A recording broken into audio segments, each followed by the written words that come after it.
جو آج ہمارے معاشرے کا مسلم قوم کا شیرازہ بکھرا ہوا ہے وہ اصل وجہ الدین النصیحۃ، دین خیر خواہی کا نام ہے، خیر خواہی نہیں ہے۔ یہ اللہ رب العالمین نے جو ایمان کی دولت آپ کو دی ہے یہ اتنی معمولی نہیں ہے، اس کے تعلق سے ہمارے اخلاق سے کیسی کیسی آزمائشیں دی ہے، اگر ہم سن لیں ان کو سمجھ لیں تو آج ہی جو مسئلہ سب سے بڑا چل رہا ہے کہ دیکھو تھوڑی سی جوانی کے جوش میں، تھوڑی سی خوبصورتی میں، تھوڑی سی شہوت کا غلبہ حالی آنے کے بعد ایک مرد ایک غیر مسلم عورت کے ساتھ بھاگ جا رہا ہے، ایک مسلمان عورت ایک غیر مسلم مرد کے ساتھ بھاگ جا رہی ہے، تھوڑی سی تکلیف آنے پر ایک مسلمان مخبر بن جا رہا ہے، کوئی مجبوری میں بن جاتا ہو، کسی کو پریشرائز کرتا ہوگا، لیکن سارا مسئلہ حل کا ہوگا آزمائش کا مقابلہ خوشی خوشی کر۔ اور کیسے خوشی خوشی؟ حضرت عمر رضی اللہ عنہ کے زمانے میں حضرت عمر رضی اللہ عنہ نے ایک لشکر کو بھیجا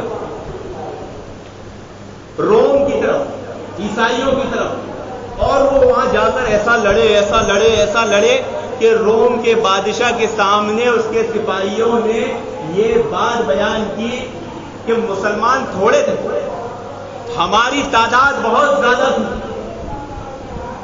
ہتھیار اسباب سب کچھ ہمارے پاس تھے اور تھوڑی سی تعداد تھی، لیکن اس بلا کا اس جذبے کے ساتھ وہ ثابت قدمی دکھائے ہیں، لیکن ہم نے ان میں سے کچھ کو قیدی بنا لیے ہیں، ان کی ثابت قدمی، ان کی جرأت ہمارے پورے لشکر کے دلوں پر طاری ہو چکی ہے۔ روم کے بادشاہ کو بھی تعجب ہو، اچھا ان میں کوئی قیدی ہے؟ بولا ہاں، کہ وہ لے کے آؤ، بلاؤ۔ عبداللہ بن حذیفہ رضی اللہ عنہ کو قیدی کی شکل میں لایا گیا۔ ایمان کی اہمیت، ایمان کی حفاظت، آزمائش کا مقابلہ خوشی سے کیسے کرتے تھے ہمارے اخلاق، اور چھوٹی چھوٹی تکلیف میں ہم کیسے پریشان ہو جاتے ہیں۔ 2 روپے کی تکلیف نہیں ہے، 2000 روپے کا ریئیکشن دیتے۔ بعض لوگ تو ایسے بھی ہیں کہ تکلیف ہے ہی نہیں، ظاہر کرتے وہ تکلیف میں تاکہ دنیا کا کچھ مال و مطلب حاصل کر لے، تاکہ دنیا میں کچھ فائدے حاصل کر لے، یعنی مانگنے کی شکل میں۔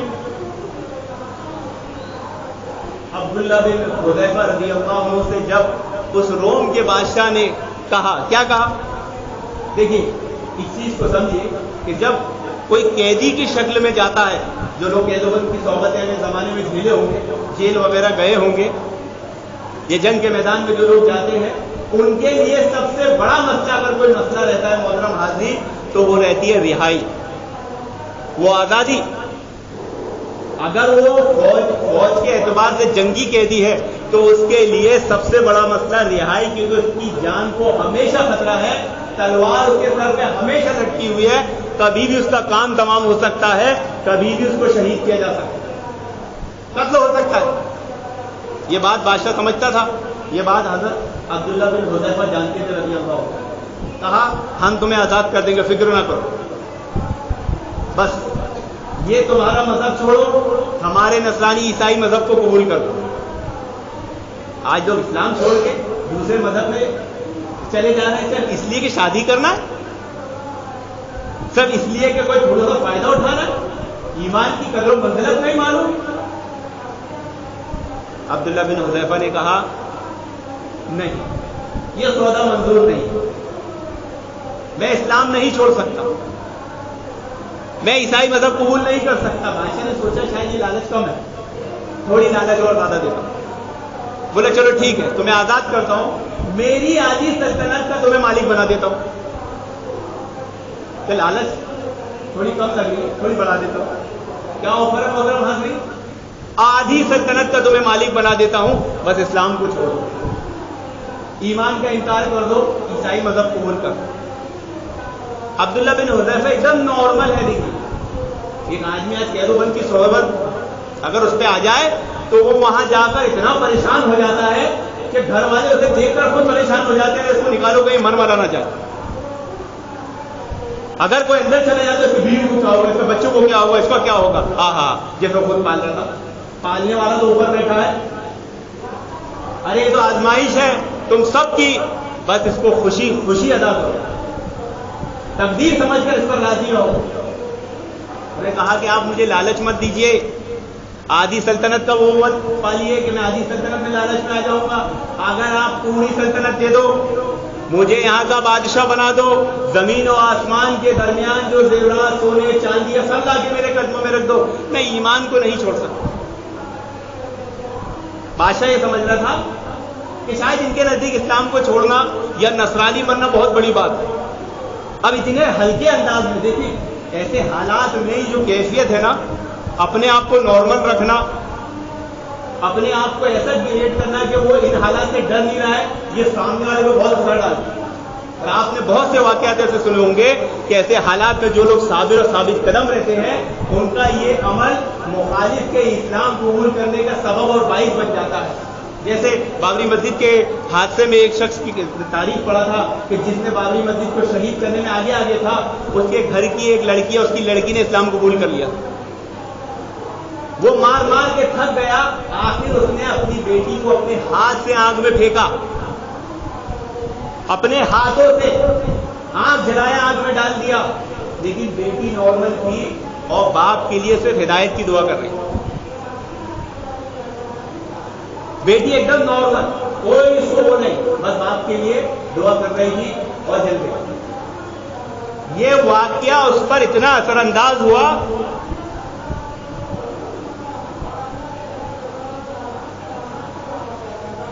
وہ بعد میں ایمان لے آیا. تو محترم حاضرین, یہ جو حالات ہوتے ہیں اس میں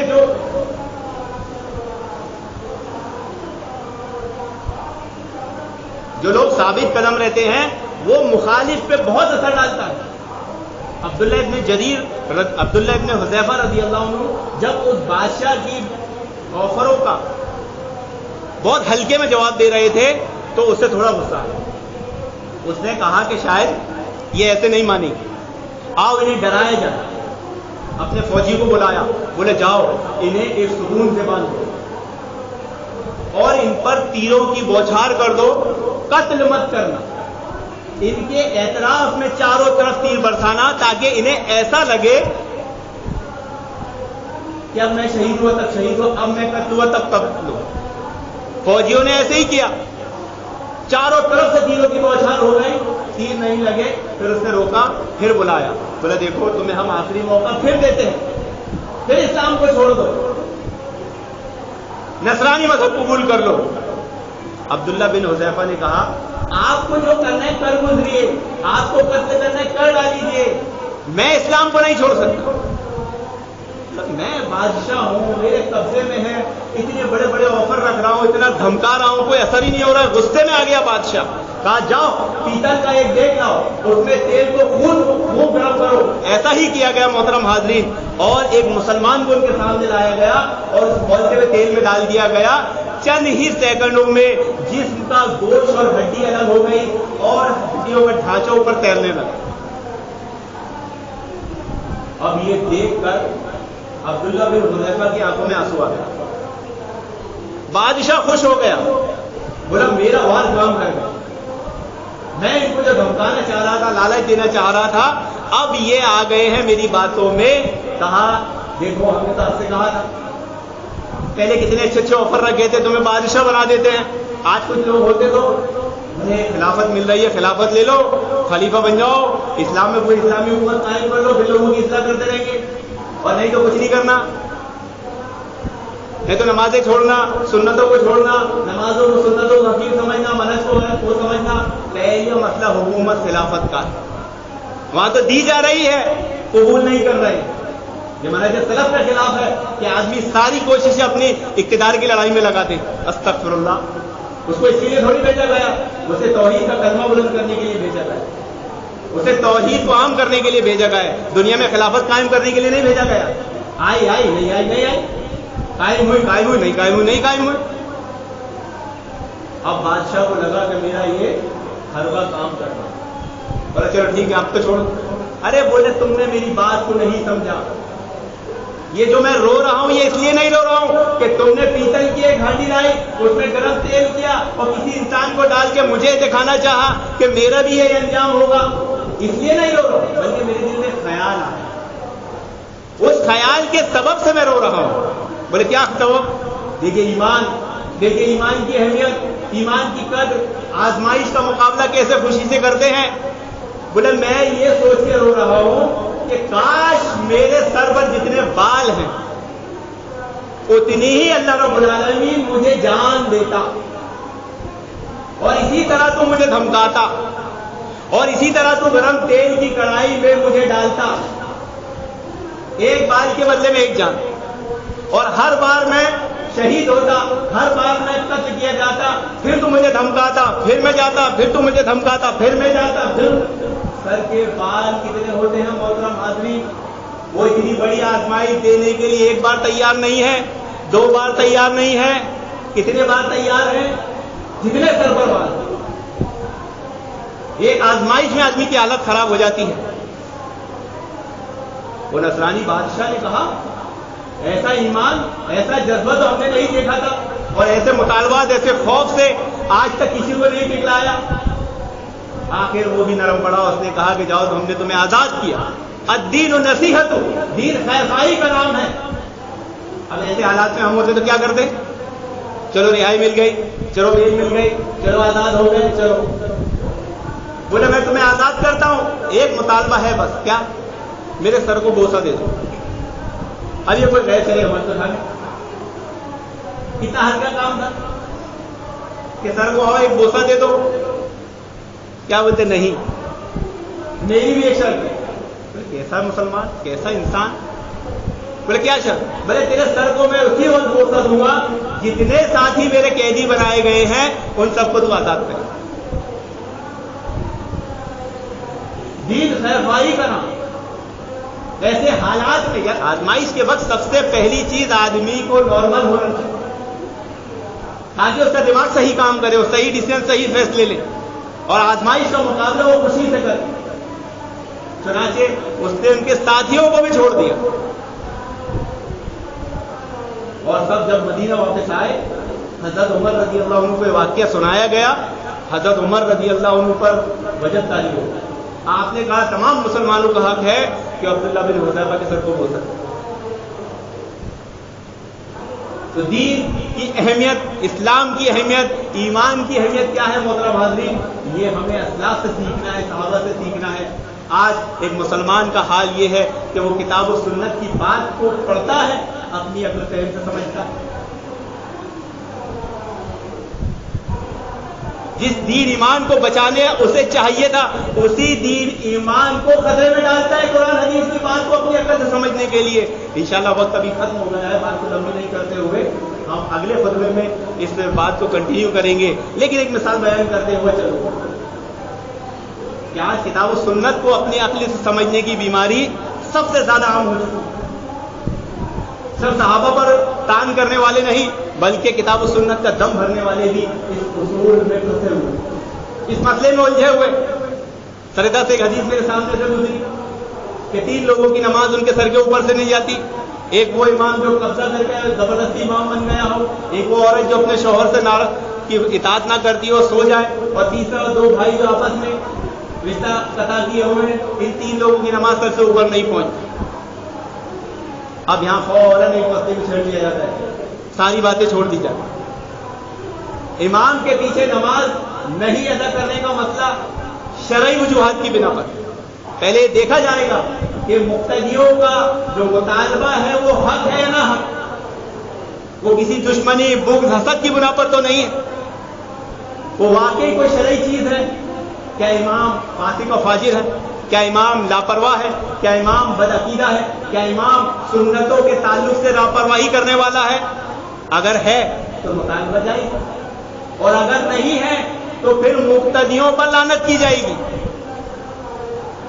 ان کا حق نہیں ہے، بلکہ یہاں کوفی خصلت آ جاتی ہے. یہ مسئلہ آج کا نہیں ہے، یہ صحابہ اکرام کے زمانے سے چلا آ رہا ہے کہ ائمہ اور انتظامیہ پر نکتہ چینی کرنا یہ کوفیوں کی خصلت ہے.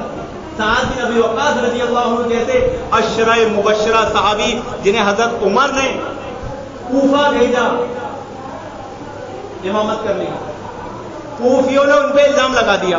کیا الزام لگائے؟ نماز صحیح نہیں پڑھا. واقعہ لمبا ہے، تفصیل نہیں بتانا چاہوں گا.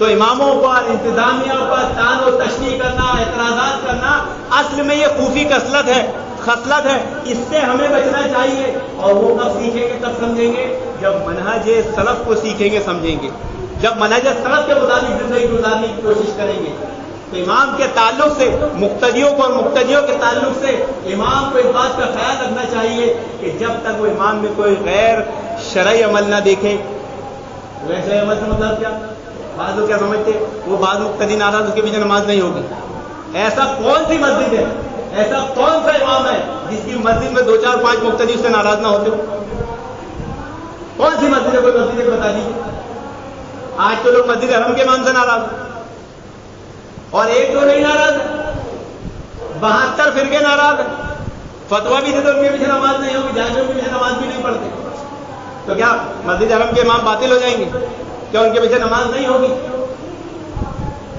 ایک دو نہیں 2 4 5 نہیں 10 20 لوگ مساجدوں میں ناراض ہو جائیں مسجد میں گیا چند سالوں پہلے خطبہ دیا تو وہاں دیکھا تو کچھ لوگ مسجد میں نہیں دکھے میں نے ان سے پوچھا وہ مصلی کدھر ہے تو انہیں نہیں معلوم کہ آپ کا خطبہ وہ سمجھے یہ امام صاحب خطبہ دیں گے اس لیے نہیں آئے اچھا ان سے کیا ناراض ہے بولے یہ بیاس کے تعلق سے بہت بولتے انٹرسٹ کے تعلق سے بہت بولتے انہیں ایسا لگتا ہے کہ ہمارے تعلق سے بول رہے ہیں ارے بھائی اگر آپ نے انٹرسٹ لیا ہو آپ نے بیاس کا بزنس کیا ہو بیاس سے تعلق جوڑا ہو لون لیا ہو تو اس پر امام تو نصیحت کرے گا دین نصیحت کا ہی نام ہے تو کیا ہمیں خود میں ایسا چاہیے جس میں کوئی کسی کو نصیحت نہ کرے بلکہ صرف فضائل بیان کرے سب کو راضی کرے سب کے دل جیتے اللہ رب العالمین کو ناراض کر دے یہ ممبر کیا لوگوں کے دل جیتنے کے لیے ہوتا ہے نہیں یہ اصلاح کا ذریعہ ہے اگر اس کو بھی محفوظ نہیں رکھا جائے گا تو پھر کہاں اصلاح ہوگی محترم حاضرین تو اللہ رب العالمین سے دعا ہے کہ اللہ رب العالمین ہمیں منہج سلف سیکھنے سمجھنے اور آزمائشوں کو مقابلہ خوشی سے کرنے کی توفیق عطا فرمائے آمین یا رب العالمین